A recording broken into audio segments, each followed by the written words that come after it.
For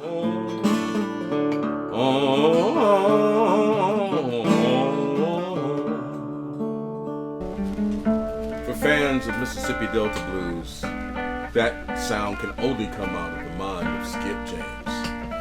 Hello, this is Reverend Robert Jones, and welcome to another edition of Blues Chronicles.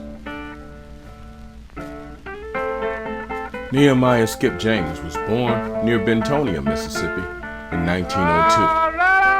His father had been a bootlegger, but reformed and became a preacher.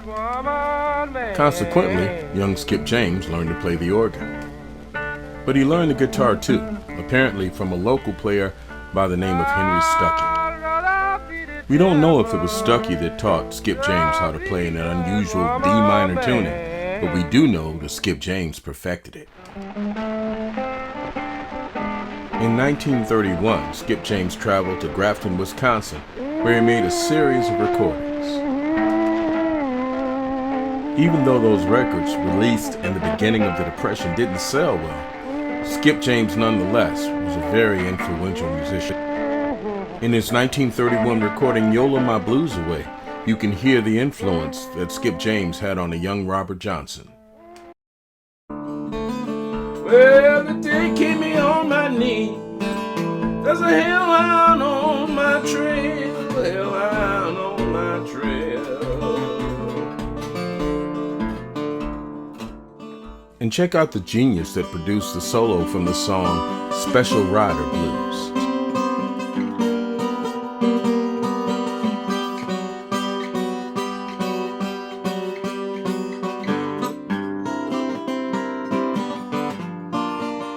When asked to describe James's personality, many musicians use words like arrogant and aloof, but maybe the fact was he was simply better than them, and he knew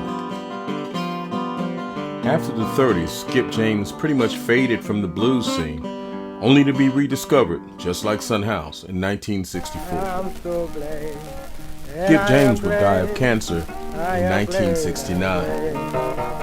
I don't know what to do. But not before having one of his classic 1931 recordings covered by the group Cream. And unlike many other rock groups that borrowed songs from old bluesmen, Cream made sure that Skip James got his royalties. And that gesture helped Skip James to live comfortably in his final days. In the year 2000, the Coen brothers produced the movie Old Brother Where Art Thou? In the film, the Coen brothers created a character named Tommy Johnson, who's actually a composite of both Robert Johnson and the historical Tommy Johnson. But if you're a fan of the movie, know that in the campfire scene, you're listening to the music of Skip James. You know that people, they are drifting from door to door, but they can't find no heaven. I don't care where they go. For Blues Chronicles, this is Reverend Robert Jones.